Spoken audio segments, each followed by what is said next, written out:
আসসালামু আলাইকুম। হ্যালো বন্ধুরা, কেমন আছেন? সবাই ভালো আছেন আশা করতেছি। আমি চলে আসলাম আবার একটা নতুন ভিডিও নিয়ে। চ্যানেলের নাম ইঞ্জিনিয়ারিং-R.A.C work video. Samsung company digital inverter ecobubble technology একটা ওয়াশিং মেশিন। কাস্টমারের কমপ্লেইন হলো এই ওয়াশিং মেশিনটা ভিতরে কাপড় দেওয়া হয়েছিল ওয়াশ করার জন্য। কিছুক্ষণ ওয়াশ করার পরে অটোমেটিকলি এটা হ্যাং হয়ে গেছে, মানে স্টপ হয়ে গেছে। এই ডিসপ্লে কোনো কিছু কাজ করতেছিল না, মানে ডিসপ্লে অন হইতেছিল, বাটন প্রেস করতেছিল, বিপ সাউন্ড আসতেছিল, কিন্তু কোনো কিছু কাজ করতেছিল না, হ্যাং হয়ে গেছিল। তো আমাদের ওয়ার্কশপে নিয়ে আসা হয়েছে এটা চেক আপ করার জন্য। তো আমি এখন লাইন দিব, এটাকে লাইন দিয়ে চেক করবো অ্যাকচুয়ালি এটার প্রবলেমটা কি। আপনাদের সামনে সেই প্রবলেমটা আমি ফাইন্ড আউট করবো এবং এটাকে কিভাবে রিপেয়ারিং করতে হয় সেটাও আমি আপনাদেরকে দেখাবো স্টেপ বাই স্টেপ।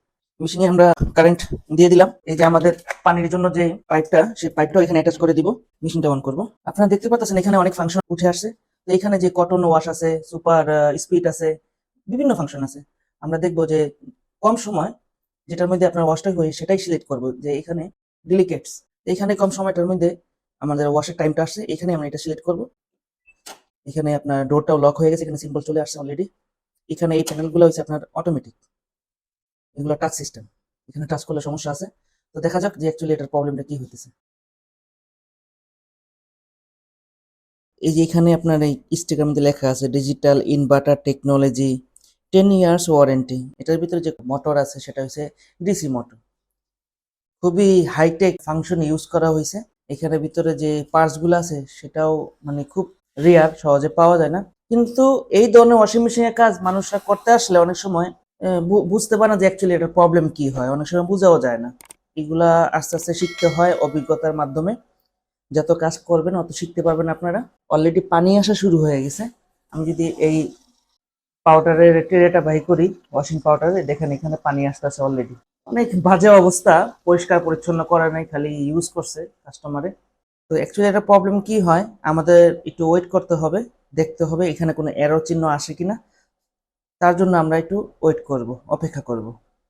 অলরেডি এটা ড্রামটা অন হয়ে গেছে, মানে ওয়াশ শুরু হয়ে গেছে। সম্ভবত এটা ওয়াশ করার কিছুক্ষণ পর প্রবলেমটা চলে আসবো কিছুক্ষণের মধ্যেই। তো এই জন্য আমরা একটু অপেক্ষা করবো। মাত্র এটা ওয়াশ শুরু হয়েছে, দেখতে পারেন ভিতর দিয়ে দেখা যাবে আর কি। রানারটা ঘুরতেছে অলরেডি, ড্রামটা ঘুরতেছে, দেখা যায় কিনা দেখতেই পারলেন। ড্রামটা ঘুরতেছে, তার মানে ওয়াশ হইতেছে। সম্ভবত এটার প্রবলেম কি হইতে পারে, এই ধরনের মেশিনের এই মাদারবোর্ড কম্পিউটার সার্কিটটা সহজে নষ্ট হয় না। নষ্ট হলে বেশিরভাগই ওই আপনার আউট যে পার্টস গুলো আছে, যেমন আপনার প্রেসার কাটা, প্রেসার বাল্ব আছে, হুম, বা প্রেসার সুইচ বলেন আপনি, সেই প্রেসার সুইচ, তারপর আপনার ইনলেট বাল্ব, এখানে যে পানি নেওয়ার যে বাল্বগুলো থাকে ইনলেট বাল্ব, তারপর ড্রেন মোটর, এই ধরনের এই প্রবলেম কমন, এগুলোই বেশি বেশি বেশি হয়। আবার মাঝে মাঝে টাচ স্ক্রিন গুলো কাজ করে না, এই ধরনের প্রবলেম হয়, কিন্তু এগুলো খুবই রেয়ার। আর কোম্পানি খুব ভালো কোম্পানি স্যামসাং। সম্ভবত এটার মধ্যে যে প্রবলেমটা হইতেছে, এটা ওয়াশ করতে করতে যখন আপনার এটা ওয়াশ করা কমপ্লিট হয়ে যায়, পানিটা বের হওয়ার জন্য যে ড্রেন মোটরটা অন হবে, সেই অনটা হয়তো হয় না, হয়তো ড্রেন মোটর খারাপ, আর না হয় আপনার এখান থেকে সার্কিট থেকে ড্রেন মোটর লাইন দেয় না। ড্রেন মোটরের ফাংশন এতটুকুই। তারপর যে ড্রেন মোটরের পানিগুলো ফালানোর পরেই আপনার এটা স্প্রিংটা হওয়ার কথা, কাপড়টা শুকানোর কথা, সেই জিনিসটাও হয় না। তো কাস্টমার কমপ্লেন হলো এটার ভিতরে যখন কাপড় দিছে, সেই কাপড় ওয়াশ করার পরে এটা স্টপ হয়ে গেছে, হয়তো এখানে কোনো এরো চিহ্ন আসতেছিল, স্টপ হয়ে গেছিল। তো তার জন্য আমাকে আরেকটু অপেক্ষা করতে হবে যে অ্যাকচুয়ালি এটার প্রবলেমটা কি হইতেছে। আমরা প্রায় 20-25 মিনিট পরে আসলাম। তো এখানে একটা লাইট ব্লিঙ্ক করতেছে, এখানে কি বলতে চাইতেছে, এই সিম্বলের মানিটা কি সেটা জানতে হবে। এই সিম্বলের মানে হলো, দেখেন এখানে লক হয়ে গেছে, এখানে কোনো কিছু কাজ করবে না। এই যে টাচ সিস্টেম, কোনো কিছু কাজ করবে না। এই স্টার্ট, এটা কাজ অফ কাজ করবো, ঠিক আছে, অফ কাজ করবো, বাকি কোনো কিছু কাজ করবে না। অলরেডি এই প্রবলেমটা এখন দেখা যাইতেছে। আর এই সিম্বলটা, যে ফ্ল্যাশ হইতেছে যে সিম্বলটা, এটা মানে হলো ড্রেন লাইনটা কাজ করতেছে না, হয়তো ড্রেন লাইনের মোটরটা সমস্যা, আর নয় সেখানে কারেন্ট আসে না। তো এটাকে এখন আমরা ডাইরেক্ট এখান থেকে পানি বের করে দিব। বের করে দিয়ে এটাকে একটু কাট করে সেই ড্রেন লাইনের মোটরটা আমরা খুলবো। খোলার পরে এটা ডাইরেক্ট ভাবে আমরা কারেন্ট দিয়ে চালিয়ে দেখবো সেই ড্রেন মোটরটা কাজ করে কিনা। যদি কাজ করে তাহলে এখান থেকে মেইন সাপ্লাইটা দিতেছে না সেই ড্রেন মোটরে। আর যদি কাজ না করে তাহলে সাপোজ ওটাই চেঞ্জ করতে হবে। তো এই সিম্বলের মানে হলো আপনার এখানে ড্রেন হওয়ার কথা, পানিটা ড্রেন হইতেছে না। আর ড্রেন না হলে প্রথম এটার ফাংশনটা এরকম, প্রথম ওয়াশ হবে, তারপরে পানিটা ড্রেন হবে, তারপরে দরকার হলে আরেকবার পানি নিবে, তারপর যে আপনার এখানে ড্রায়ারটা ঘোরা শুরু করবো, ড্রামটা ঘোরা শুরু করবো কাপড় শুকানোর জন্য। তো দ্বিতীয় ফাংশনের মধ্যে যে আটকে গেছে, ওয়াশ তো হইলো, ড্রেনটা হইতেছে না। ড্রেন না হওয়া পর্যন্ত স্পিনে যাবে না। তো আমরা আগে ড্রেন মোটরটা চেক করবো।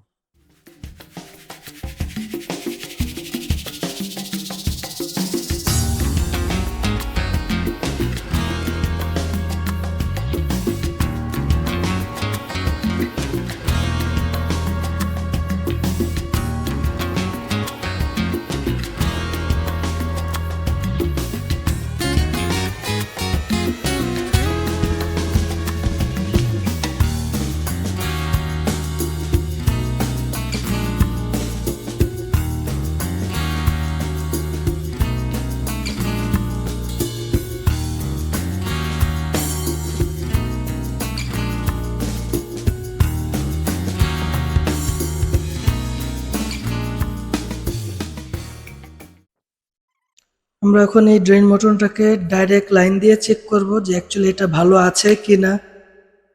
এটা যদি ডাইরেক্ট লাইন দিয়ে চালানোর পর যদি এটা দেখি চলে তাহলে এটা ঠিক আছে, আমাদের অন্য কোনো প্রবলেম আছে। আর যদি দেখি যে না ডাইরেক্ট লাইন দেওয়ার পর এটা ঠিকমতো চলতেছে না, তাহলে এটা চেঞ্জ করার পর বোঝা যাবে যে অ্যাকচুয়ালি এটার প্রবলেমটা কী ছিল, এটাই ছিল নাকি আরও কোনো অন্য কোনো প্রবলেম আছে। তো চলুন আমরা দেখি ডাইরেক্ট লাইন দিয়ে এটা অ্যাকচুয়ালি কোনো প্রবলেম আছে কিনা। আমরা সবার প্রথমে এটাকে সিরিজ লাইন দিয়ে চেক করে দেখবো যে অ্যাকচুয়ালি এটার মোটরটা ঠিক আছে কিনা।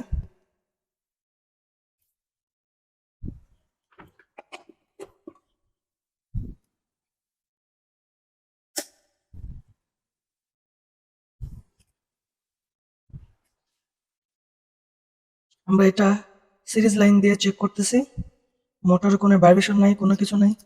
সম্ভবত এটার ভিতরে কয়েলটা নষ্ট হয়ে গেছে। তো আমরা শর্ট করে দেখি আমাদের ওয়্যার ঠিক আছে কিনা। হ্যাঁ, আমাদের ওয়্যার ঠিক আছে, মেশিনটা কাজ করতেছে না, এই ড্রেন মোটরটা কাজ করতেছে না।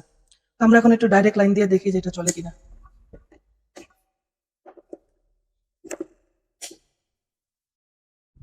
ডাইরেক্ট লাইন দেওয়াতেও এটা চলতেছে না। ডাইরেক্ট লাইনের মধ্যে আপনার লাইন পাইছে কিনা সেটা আমরা চেক করি। আমরা টেস্টার দিয়ে চেক করি, এই যে তার মানে আমার লাইন ঠিক আছে, মোটরই নষ্ট, ড্রেন মোটরটাই নষ্ট। মোটরটা এখন আমরা চেঞ্জ করে দেব।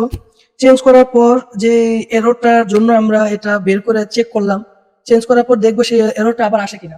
যদি চেঞ্জ করার পর সেই এররটা আবার আসে, তাহলে এই ওখানে যে মাদার বোর্ডটা আছে, যে কম্পিউটার সিস্টেমটা, সেই কম্পিউটার সিস্টেমে হয়তো কোনো ফল্ট আছে, কোনো কোনো কিছুর লাইন দিতেছে না, যার কারণে এই প্রবলেমগুলো হইতেছে। তো আমরা এটা নিয়ে আসবো মার্কেট থেকে, নিয়ে আসার পর দেন আপনাদের কাছে আবার আসবো দেখানোর জন্য যে অ্যাকচুয়ালি এটার প্রবলেমটা কি ছিল, বা লাগানোর পর আমাদের ওয়াশিং মেশিনটা ঠিক হয়েছে কিনা। তো বন্ধুরা, আমরা নতুন ইউনিভার্সাল ড্রেন মোটর নিয়ে আসলাম। ঠিক আছে, ইউনিভার্সাল যে কোনো কোম্পানির মেশিনের মধ্যে প্রায় লেগে যায়, যেমন এটার মধ্যে আপনার ওয়াশিং মেশিনও কাজ করে, আর আপনার ওই যে ডিশ ওয়াশার মেশিনও এই ড্রেন মোটরে লাগানো থাকে। ইউনিভার্সাল চাইনিজ মোটর, নতুন, ব্র্যান্ড নিউ। তো এটা এই মেশিনে আমরা ইউজ করব, সেটা চলে না, ভিতর থেকে কাজ করতেছে না। তো এই কারণে আমরা এই নতুনটা কিনে নিয়ে আসলাম। এখন এটা ফিটিং করবো, এটা ফিটিং করার পরে আমরা মেশিনটাকে অন করব, তারপরে আমি আপনাদেরকে দেখাবো যে এটা এখন ওয়ার্কিং পজিশনে আছে কিনা। তো চলুন বন্ধুরা, এটাকে ফিটিং করা যাক।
বন্ধুরা, এই যে আগের মোটরটা নষ্ট হওয়ার পিছনে কারণ আমি এখান থেকে একটা জিনিস দেখতে পারতেছি, সেটা হলো এই যে যে পানি পড়ার যে এই মেন যে পাইপটা, হোস পাইপটা, এখান থেকে হয়তো লিক করে, দেখছেন এই যে জং খাওয়া বিষয়টা, এখান থেকে হয়তো এটা লিক করে। তবে এটা আমরা যখন লোড দিব তখন এটা দেখার চেষ্টা করবো এখান থেকে অ্যাকচুয়ালি লিক করে কিনা। আপাতত এটা তো কানেকশন হয়ে গেল, মোটর লাগানো হয়ে গেছে। এখন আমরা এটাকে এইভাবে কানেকশন করে দিব।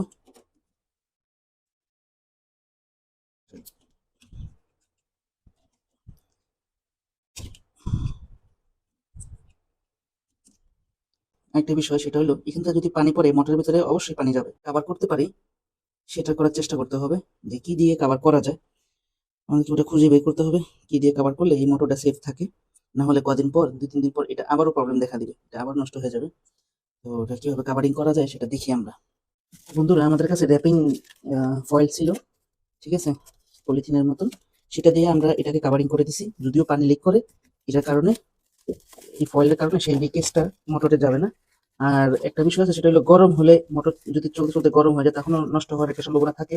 এই কারণে আমরা এই সাইড দিয়ে একটু হোল করার মতন বা বাতাস বের হওয়ার জন্য একটু জায়গা করে দিব। দেখেন, আহ, যেন এখান দিয়ে সেই বাতাসটা যেন হালকা করে বের হতে পারে। এই যে আমি একটু জায়গা করে দিলাম। ঠিক আছে, এই হলো জোগাড়। আমি একটু মডিফাই করে নিলাম। আর এই হোসটা যদি অতিরিক্ত লিক করে তাহলে এটা চেঞ্জ করতে হবে। কাস্টমার সাথে ডিলিং হয়েছে, সে পানি লিকেজে কোনো কমপ্লেন করে না, কারণ এটা বারান্দার মধ্যে লাগানো ছিল, যেখানে পানি পড়লেও সমস্যা হয় না, সেখানে এটা লাগানো ছিল।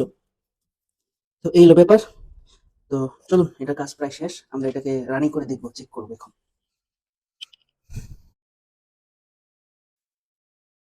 আমরা মেশিনটাকে সোজা করে নিলাম, এখন এটাকে অনও করে দিছি। দেখতে পাচ্ছেন 36 মিনিট লাগবে এখানে। তো আমরা চেষ্টা করবো এটা ফাংশনটা চেঞ্জ করার জন্য। 36, এটাই পারফেক্ট, এটাই কম আছে। তো আমরা এখানে সিলেক্ট করে এটাকে ওয়াশে দিয়ে দিব। আর কিছুক্ষণ পরে আমরা আবারও দেখবো। দেখেন, এখানে যখন পানি নিবে তখন এই চিহ্নটা আসবো। আমি এখন অন করে দিতেছি, এই চিহ্নটা আসতেছে পানি নিলে। আর যখন এটা পানিটারে থ্রো আপ করবো, মানে বাইরে বের করে দিব, তখন এই চিহ্নটা ফ্ল্যাশ করবো। তো দেখেন, দেখছেন, এখন পানি নেওয়ার সময় এখন এই চিহ্নটা ফ্ল্যাশ করতেছে, প্রথম চিহ্নটা, এটা পানি আসার আর কি সিম্বল।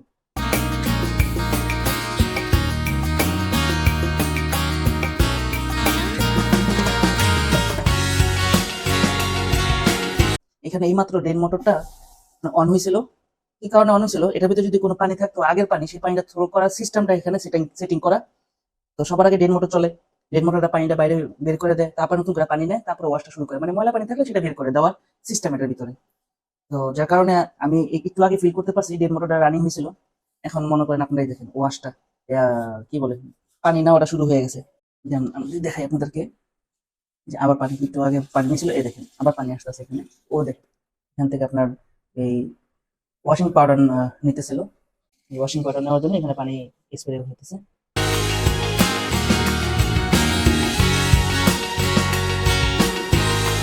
তো বন্ধুরা, এটা অলরেডি ওয়াশ শুরু হয়ে গেছে। তো কিছুক্ষণ পরে আমাদের দেখতে হবে এটা প্রপারলি সব পুরো ফাংশনটা কাজ করে কিনা, মানে ওয়াশের পরে ড্রেনের পানিটা, মানে ময়লা পানিটা এটা বাইরে বের করে কিনা, তারপরে এটা ড্রায়ারটা চলে কিনা। এই তিনটা কাজ একই ফাংশনে কাজ করবে। যেখানে আমরা সেট করছি 33 মিনিট লাগবে এখনো।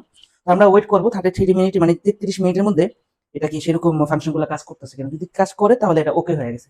আর যদি কোনো প্রবলেম থাকে তাহলে আমাদেরকে আবার এটা চেক করতে হবে যে অ্যাকচুয়ালি এটা আর কি প্রবলেম আছে, সেটা সলভ করতে হবে, তারপর যে এটা পারফেক্টলি কাজ করবে। এই মধ্যে তো সবকিছু সুন্দর কাজ করতেছে। আমরা বললাম যে কিছুক্ষণ অপেক্ষা করতে হবে, সেই অপেক্ষাটা এখন করতে হবে আমাদের। দেখা যাক কি হয়।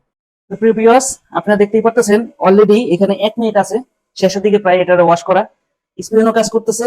আর কিছুক্ষণ আগে এটা ড্রেন পানিটাও আউট করে দিয়েছে। এটা এখন ওকে আছে, সব কানেকশন, সব ফাংশন কাজ করতেছে। দেখেন এখানে জিরো চলে আসছে, তার মানে এটা হয়ে গেছে। এই যে দেখেন, এটা খুলবো, আমি একটু পরে খুলবো আর কি, এখনো খুলে নাই। এই যে লক দেখাইতেছে, এখন হয়তো খুলে দিয়েছে। এই দেখেন, ভিতরে এটাও কাজ করতেছে, ড্রেন পাইপও কাজ করছে। এটা কোনো হ্যাং ট্যাং নাই এখনো, দেখেন এখন আর কোনো হ্যাং নাই, কোনো হ্যাং নাই, সুন্দর কাজ করতেছে। দেখতে পারতেছেন না, সব সুন্দর কাজ করতেছে। আগে চলতে চলতে এই জায়গাটা পুরোটা হ্যাং হয়ে যেত, বা হ্যাং হয়ে যেত। আর আমরা এখানে টাচ করলেও কাজ করতো না, কোনো ফাংশন মুভ করলেও মুভ হতো না। এখন সেটা কমপ্লিট হয়ে গেছে। তো এই ছিল আজকের মতো। আমরা কাস্টমারকে এটা ডেলিভারি দেওয়ার আগে একটু পরিষ্কার করে দিব। দেখেন, Samsung digital inverter ecobubble technology, এই ধরনের ওয়াশিং মেশিন এর কিভাবে সলভ করতে হয় প্রবলেমটা, আর প্রবলেম কি ছিল সেটা আপনারা নিজেরাই দেখতে পারলেন। ড্রেন মোটরটার প্রবলেম ছিল, আমরা সেই ড্রেন মোটরটা লাগিয়ে দিয়েছি। কাস্টমারকে আমরা এটাকে ওয়াশ করে ডেলিভারি দিয়ে দিব। তো নেক্সট ইনশাল্লাহ আবার আরেকটি ভিডিও নিয়ে আসবো। সবাই সুস্থ থাকবেন, ভালো থাকবেন, আর আমাদের চ্যানেলটা সাবস্ক্রাইব করে দিবেন। আর কোনো মতামত থাকলে আমাদের কমেন্টে বলে দিবেন। তো ইনশাল্লাহ নেক্সট আবার কোনো একটা শিক্ষামূলক ভিডিও নিয়ে আপনাদের কাছে আসবো ইনশাল্লাহ। ধন্যবাদ।